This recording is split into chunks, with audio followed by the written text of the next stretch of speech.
أما بعد فأعوذ بالله من الشيطان الرجيم. بسم الله الرحمن الرحيم. ثم لتسألن يومئذ عن النعيم. أعوذ بالله صدق الله العظيم. إن الله وملائكته يصلون على النبي يا أيها الذين آمنوا صلوا عليه وسلموا تسليما. الصلاة والسلام عليك يا رسول الله وعلى آلك وصحابك يا حبيب الله. الصلاة والسلام عليك يا نبي الله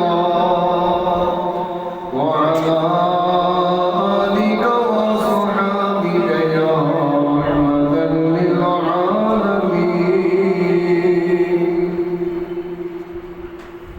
اعلیٰ حضرت امام اہل سنت ارشاد امام محمد رضا خان بڑے خوبصورت انداز میں کہتے ہیں،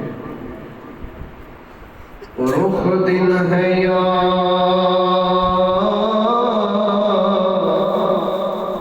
مہر سما،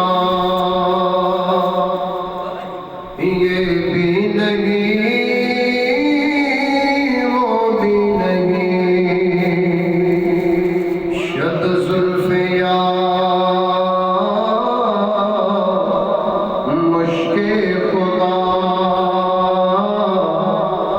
یہ بھی نہیں وہ بھی نہیں. پھر کہتے ہیں خورشید تھا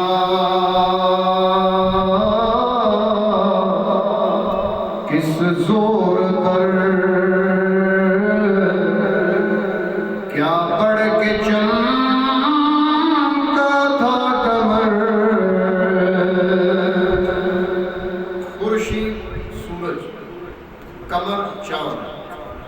اعلیٰ حضرت کہتے ہیں سورج نے چمکنے سے پہلے کیا سمجھا کہ بس چمک میری ہے، یہ روشنی کے اندر کمال میرا ہی ہے.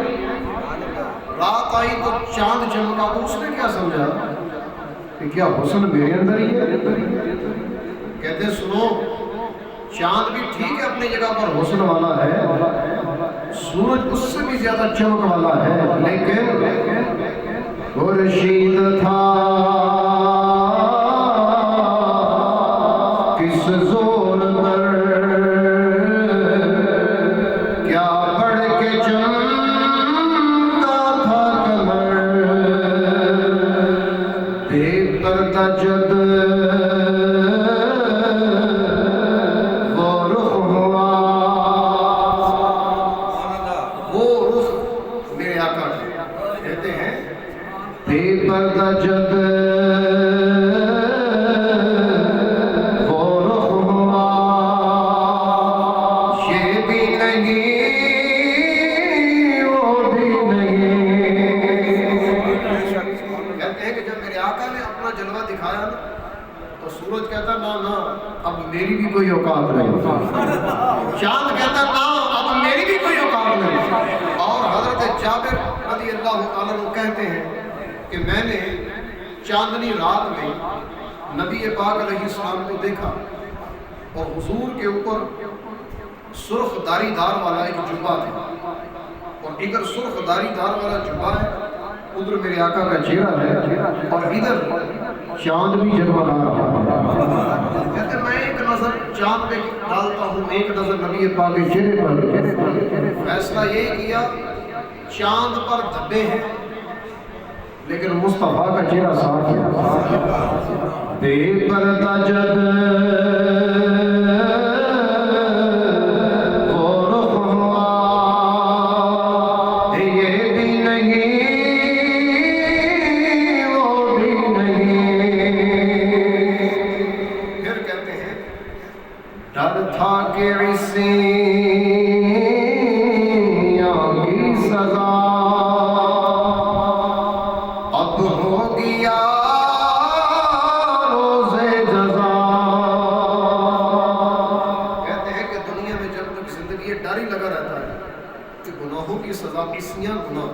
گناہوں کی سزا اب ملے گی یا قیامت والے دن پتہ نہیں بنے گا کیا.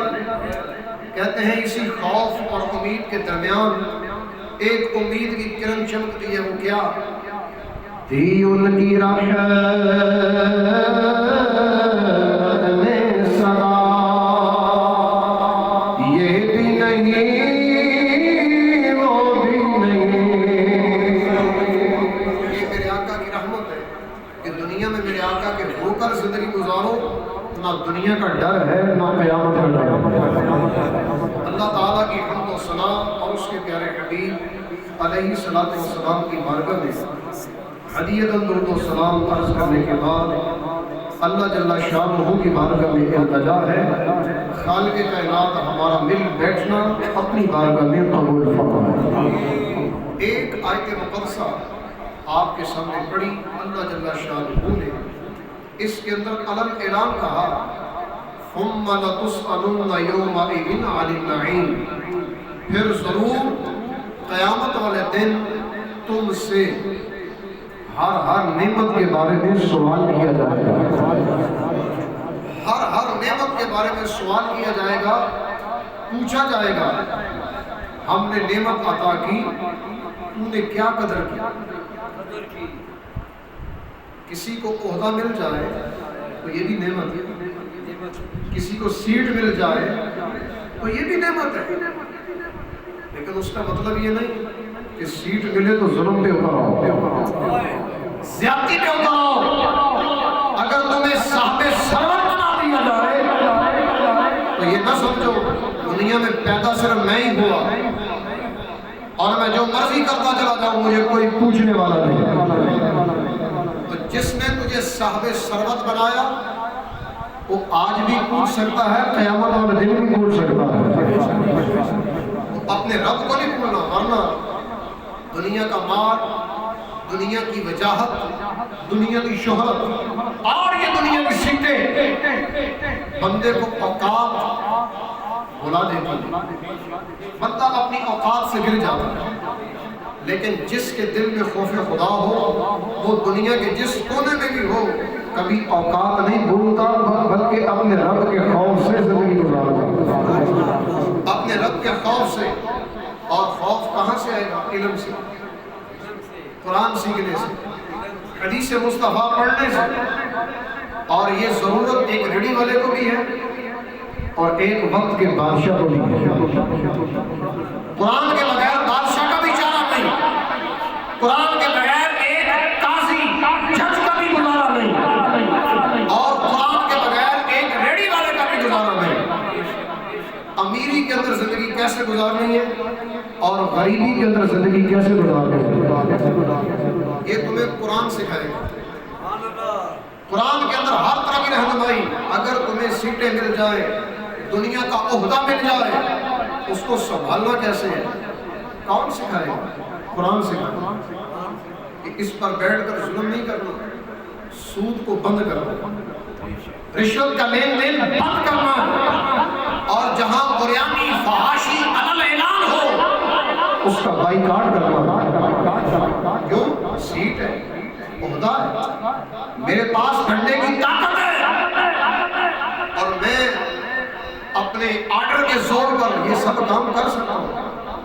ورنہ اگر یہ آرڈر نہ کیا تو قیامت والے دن اسی عہدے کے بارے میں بھی پوچھا جائے گا. بخاری کی حدیث موجود ہے، نبی مکرم صلی اللہ تعالی علیہ وسلم نے فرمایا میں سے جو نگران ہے، ہر نگران سے اس کی نگرانی کے بارے میں قیامت والے دن پوچھا جائے گا۔ ایک عورت اپنے بچوں کی ذمہ دار ہے تو ماں سے اس کے بچوں کے بارے میں پوچھا جائے گا۔ ایک باپ اپنے پورے گھر کا نگران ہے، ایک باپ سے اس کے پورے گھر کے بارے میں پوچھا جائے گا۔ تیری بیٹیاں تھیں، تو نے تربیت کیوں نہیں کی؟ تیرے بیٹے تھے، تیری اولاد بغیر تربیت کے رہ گئی، اور تیری بیوی تھی، بے حیائی کے اندر، فحاشی کے اندر زندگی گزار رہی تھی، تو نے منع کیوں نہیں کیا؟ تجھے اپنے گھر کا خیال نہیں تھا؟ خالی شادی کر لینا، بچے پیدا کر دینا اور دنیا کے اندر مال کما لینا، یہ کوئی زندگی نہیں ہے۔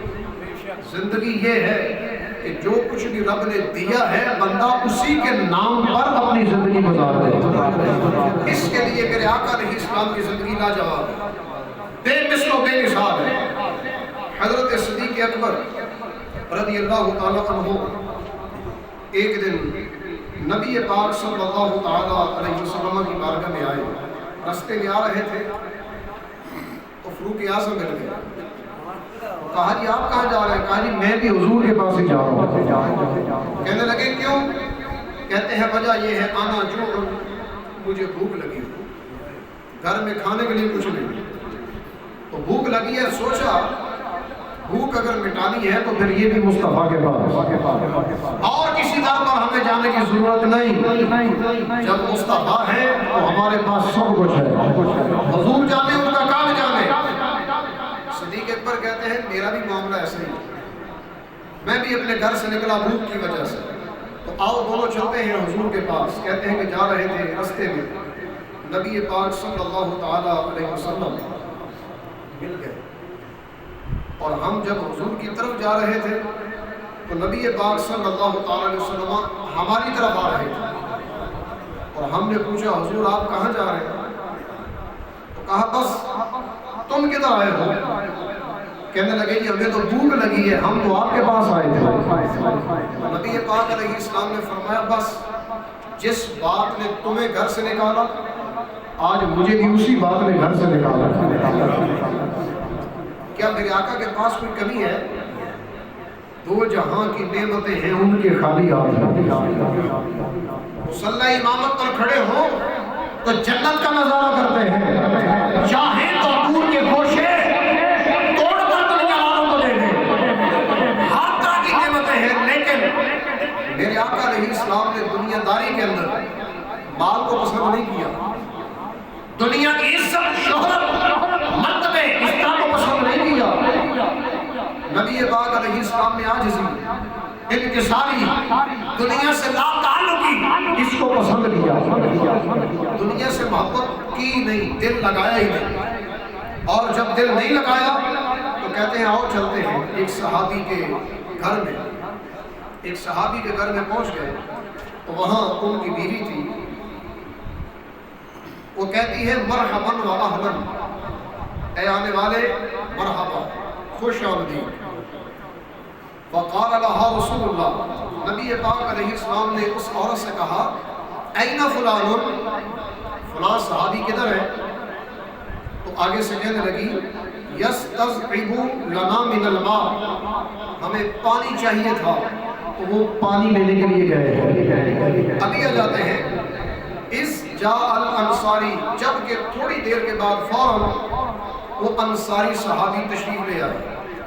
فناظر الی رسول اللہ وصاحبیہ، جب انہوں نے آ کر حضور کو دیکھا اور اپنے گھر میں صدیق اکبر اور فاروق اعظم کو دیکھا، خوشی کے آثار چہرے پہ نمودار ہو گئے، اور اتنی خوشی ہوئی، اتنی کہ ثم قال، پھر کہتے ہیں الحمدللہ، تمام تعریفیں اللہ کے لیے، الحمدللہ، اللہ کا شکر ادا کیا کہ جس نے اپنے سونے محبوب کو ہمارے گھر میں عطا کر دیا، حضور کو ہمارے گھر میں لے آیا۔ اس رب کا شکریہ جس رب نے حضور جیسی نعمت ہمارے گھر میں عطا کی۔ وہ صحابی رسول کہنے لگے ما احد الیوم اکرم اضیافا منی، کہتے ہیں مجھ سے بڑھ کر کوئی قسمت والا ہی نہیں کہ میرے گھر کے اندر آج وہ مہمان بن کے آیا جو اللہ کا سچا نبی ہے.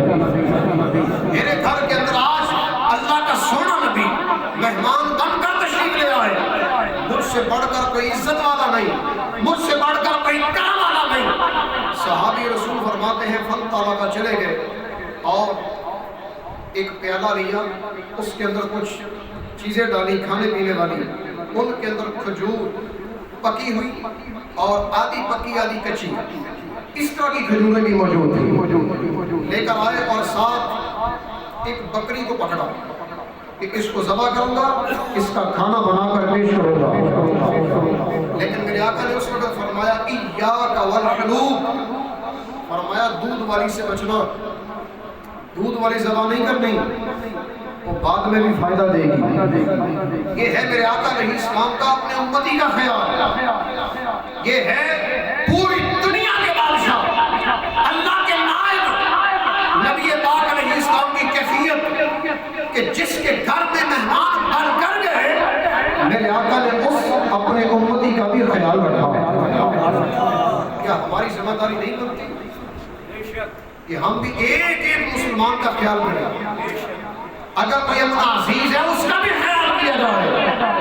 اگر میرے زیر تحت کوئی آتا ہے, میرے آرڈر کے تحت کوئی آتا ہے, میری حکومت کے تحت کوئی آتا ہے, تو میں اس کا بھی خیال کروں, کیونکہ یہ میرے آقا علیہ السلام کی تعلیم ہے. اور اس تعلیم کے پورے اترے سیدنا فاروق اعظم روزانہ اپنی حکومت میں روزانہ رات کے وقت اپنے پاؤں پر درہ مارتے اور کہتے عمر بتا حساب دے, اگر تیری حکومت کے دوران ایک بندہ بھی بھوکا سو گیا یا ظلم کے تحت رہ گیا, انصاف نہ ملا, قیامت والا دن عمر رب کی بارگاہ میں کون سا منہ لے کر آئے گا؟ کون سا منہ لے کر آئے گا؟ بتا. یہ دنیا میں ہی اپنا محاسبہ کیا کرتے تھے. اور یہ تعلیم کہاں سے ملی؟ در مصطفیٰ سے. کیا زندگی ہے میرے آقا علیہ السلام کی. اگر انسان پڑھے اپنی بات کو سکھائے زمانہ بدلے گا, کیوں نہیں بدلے گا؟ یہ میرے آقا علیہ السلام کی مبارک عطا ہے کسی غریب مسلمان کا خیال کرنا. نبی پاک علیہ السلام نے فرمایا دودھ والی ذبح نہیں کرنی. صحابی رسول نے بکری کو ذبح کیا اور لا کر پیش کر دیا.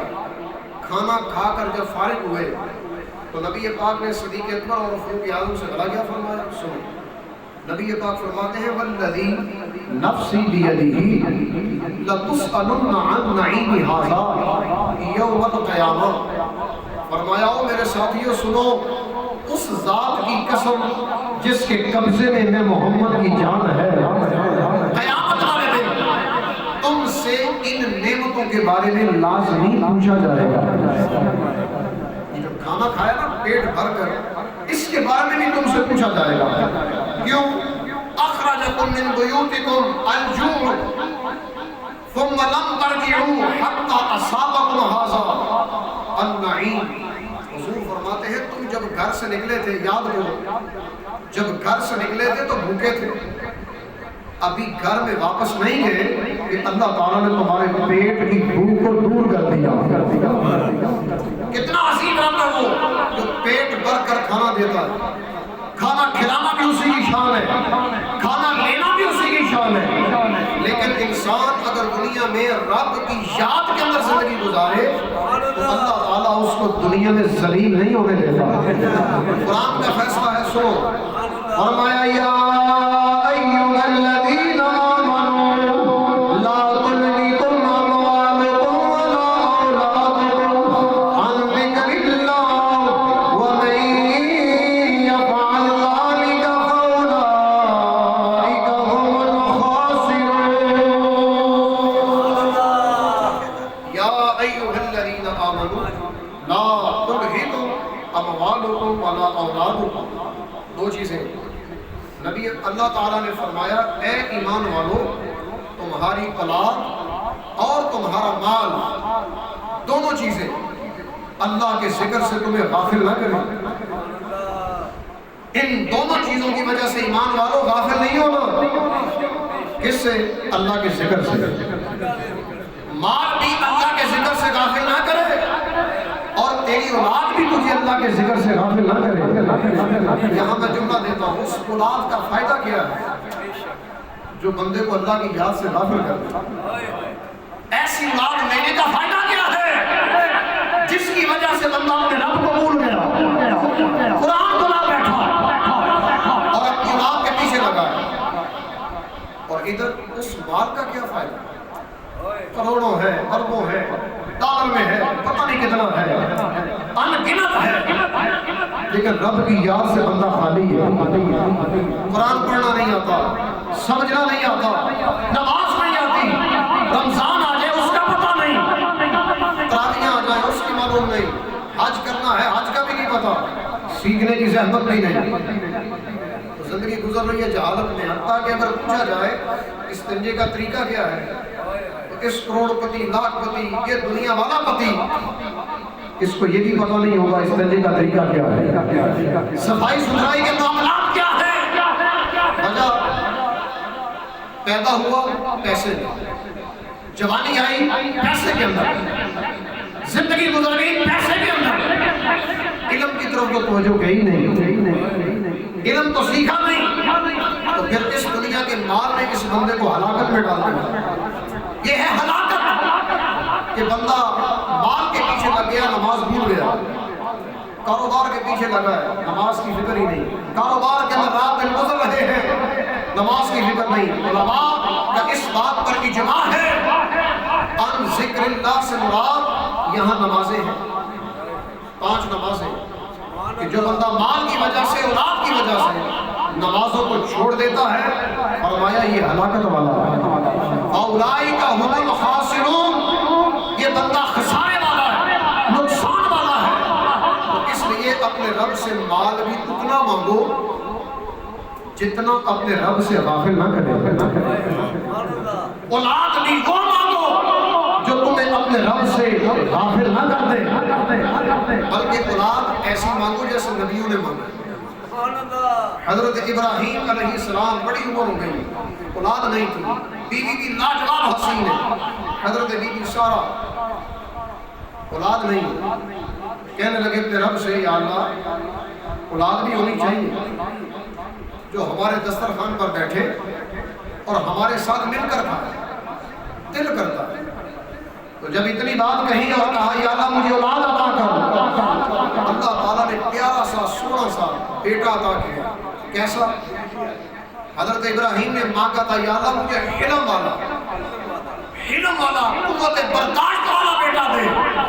جب یہ بات کی تو اللہ تعالیٰ نے اسماعیل جیسا تحفہ عطا کر دیا۔ آپ نے پھر قوت برداشت دکھائی نہیں، کہا بابا جان چھری چلا دی جائے، کیوں؟ اللہ کا آرڈر ہے، اللہ کا حکم ہے، اس کے حکم سے عدولی نہیں۔ تو مال بھی ہے، اولاد بھی ایسی مانگو جو اللہ کے ذکر سے غافل نہ کرے، مال بھی ایسا مانگو جو اللہ کے ذکر سے غافل نہ کرے۔ حدیث پاک یہ ہے بندے کو دنیا کے اندر مال اتنا مل جائے، اتنا مل جائے، جتنا بھی مل جائے، پھر بھی خواہش ہوتی ہے کہ مال اور آ جائے۔ تو نبی پاک فرماتے ہیں مال کے ساتھ انسان کا پیٹ نہیں بھرتا، جتنا بھی آ جائے اس کے پیٹ کو قبر کی مٹی ہی بھر سکتی ہے، قبر کی مٹی ہی بھر سکتی ہے۔ لیکن یاد رکھنا قیامت والے دن ہر نعمت کے بارے میں پوچھا جائے گا۔ حتیٰ کہ علماء نے لکھا جس بندے نے ٹھنڈا پانی پیا تو یہ گرمی کی شدت میں ٹھنڈا پانی بھی اللہ کی نعمت ہے، اس نعمت کے بارے میں بھی پوچھا جائے گا۔ پھر سوال پیدا ہوتا ہے جب ہر نعمت کے بارے میں پوچھا جائے گا تو کوئی ایسی نعمت بھی ہے جس کے بارے میں پوچھ گچھ نہیں، وہ بندے کی ضرورت ہے؟ تو ہاں یہ بھی ہے۔ اس کے بارے میں علماء نے لکھا ہے تفسیر قرطبی کے اندر، لکھتے ہیں کہ جب حضرت آدم علیہ السلام کو جنت کے اندر رہنے کا اللہ نے آرڈر دیا، فرمایا اسکن آدم الجنہ، اے آدم علیہ السلام جنت میں رہیے، فقال لہو، کہا 4 باتیں ہیں جنت کے اندر، 4 باتیں ہیں۔ یہ قرآن کی آیت ہے سورہ طٰہٰ کی، آیت نمبر 118 اور 119۔ اللہ فرماتا ہے سنو، فرمایا إِنَّ لَكَ أَلَّا تَجُوعَ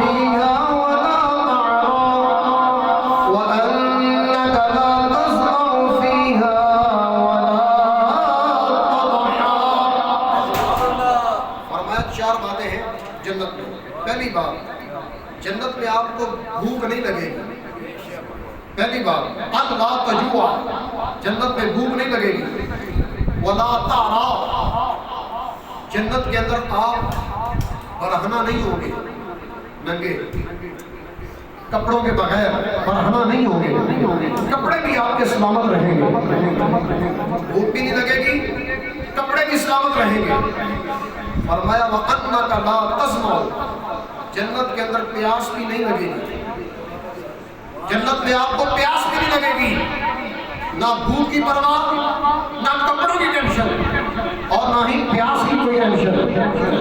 پھر فرمایا وَلَا تَضْحَىٰ، اور جنت کے اندر تمہیں گرمی بھی نہیں لگے گی، گرمی سے بھی بچا کے رکھوں گا.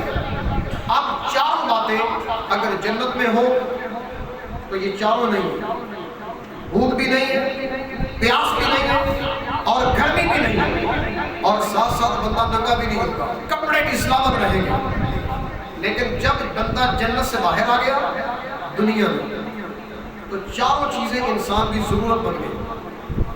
بھوک لگنی، اس کے بغیر زندگی چلے گی نہیں. تو جتنا بھوک مٹانے کے لیے انسان نے کھانا کھایا لا حساب علیہ، اتنے کھانے پر بندے کا حساب نہیں ہوگا.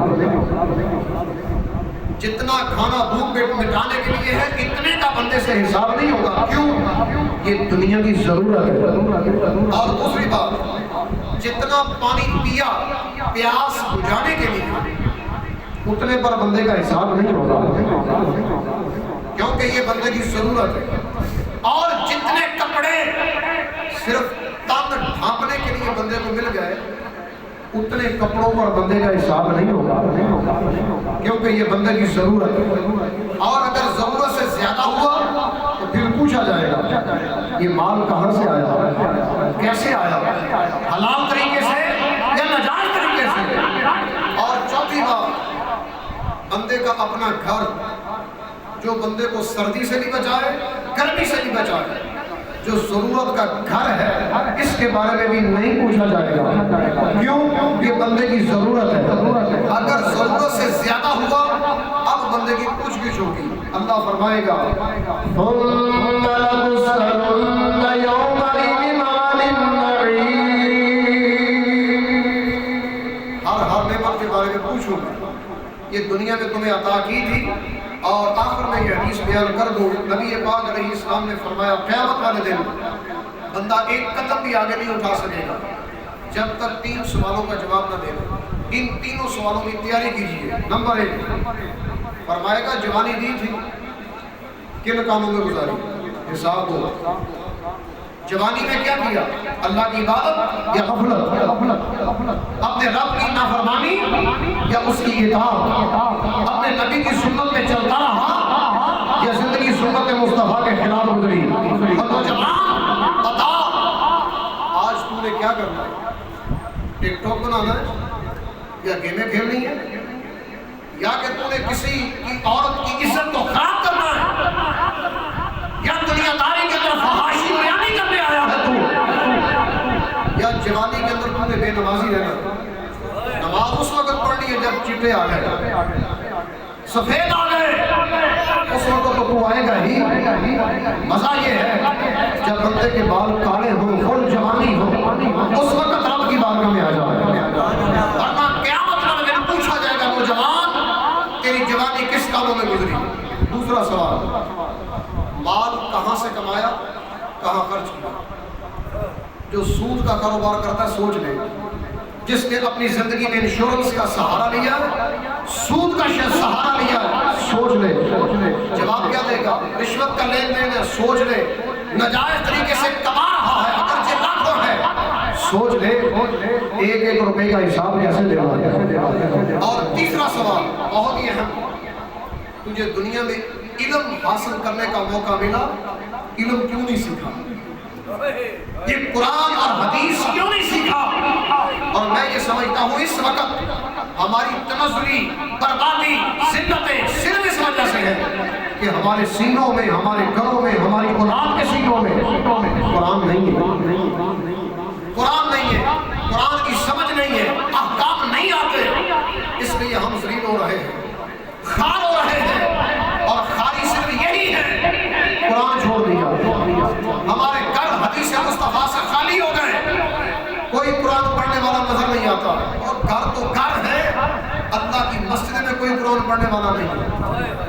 کوئی نماز بتا دو کہ پہلی سب بھری ہوئی ہو، قرآن پڑھ رہے ہو، مسجد بھری ہوئی ہے، قرآن کی تلاوت ہو رہی ہے۔ سوچو اگر علم نہیں سیکھا تو آج سیکھ لو، ورنہ قیامت والے دن تم سے پوچھا جائے گا۔ اللہ ہم سب کو اس آیت مقدسہ پر عمل کی توفیق عطا فرمائے۔ وآخر دعوانا